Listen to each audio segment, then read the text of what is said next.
নমস্কার বন্ধুরা, সকলে কেমন আছেন? আশা করছি ভালো আছেন, সুস্থ আছেন। আমরাও সকলে ভালো আছি। ভিডিওটি এখন থেকে শুরু করলাম। সকাল সকাল স্নান হয়ে গেছে, গরম পড়ে গেছে, তাই সকাল সকাল স্নানটা হয়ে যাচ্ছে। কারণ শীতকালে সকালে স্নান করা হয় না, কারণ কাজ করতে করতেই অনেকটা বেলা চলে যায়। তো স্নান হয়ে গেছে, আর ছেলেকে এখন জল আর বিস্কুট দিয়ে দিচ্ছি। বাবু ঘুম থেকে উঠে পড়েছে, তো ওকে বিস্কুট আর জল দিলাম, তারপর ওকে পড়তে বসিয়ে দিয়েছি। ও নিজেই পড়তে বসেছে, এখন লিখছে।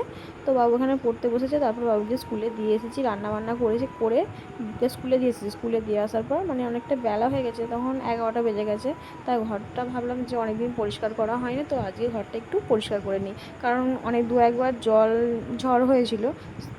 ঝড় হলে আমাদের তো মাঠের ধারে ঘর, আর যেহেতু ওই জন্য জানলাগুলো দরজাগুলো একটু নোংরা হয়ে যায়, জলের ঝাপটা আসে, বালি পাতা অনেক, জানলাটা প্রচুর নোংরা হয়ে যায়। তো পরিষ্কার করা হয়নি, কারণ ভিজে অবস্থায় পরিষ্কার করলে জানলাটা দাগ হয়ে যাবে। ওই জন্য মাটিগুলো একটু শুকনো হলে তারপরে শুকনো কাপড় দিয়ে ঝেড়ে নেই।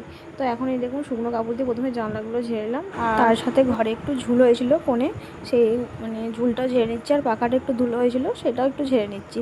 আর জানলাগুলো তো নোংরা হয়েছে, বালিগুলো নিচে পড়েছে। আজকে গোটা ঘরটা ঝাঁট দিতে হবে, তার সাথে মুছতে হবে। কাজটা একটু বেশি, যেহেতু রান্নাবান্না হয়ে গেছে, ওই জন্য কোনো তাড়া নেই। আর বাবুকে তো স্কুলে দিয়ে চলে এসেছি। এখানে আমি ভালো করে ঘরটা ঝেড়ে, শুধু এই ঘরটা নয়, মায়েদের ঘরটা, বারান্দাটা, রান্নাঘরটা, সমস্ত কিছুটাই পরিষ্কার করে নেবো আজকে। তো এখানে আমার ঘরটা ঝাড়া হয়ে গেছে, আর বিছানাটা একটু ভালো করে গুছিয়ে নিয়েছি, কারণ বিছানার চাদরটা আজকে আর পাল্টানো সম্ভব হয়ে উঠবে না, কারণ সেরকম ধুলোটা হয়নি, হয়েছে অল্প, নিচের দিকে চলে গেছে, নিচেতে পড়ে গেছে ধুলোটা জানলা দিয়ে ঘুরিয়ে।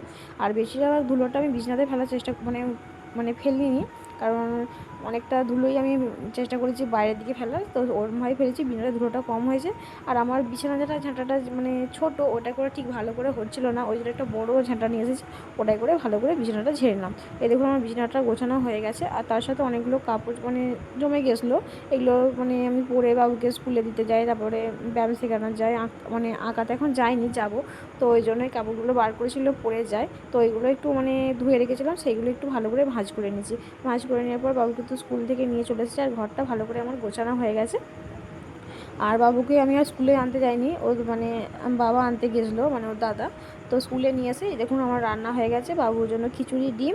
আর আমাদের আজকে হয়েছে আলু পোস্ত আর কুমড়ো শাক তরকারি। তো ভিডিওটা এখানেই শেষ করলাম, দেখা হচ্ছে পরের একটি ভিডিও।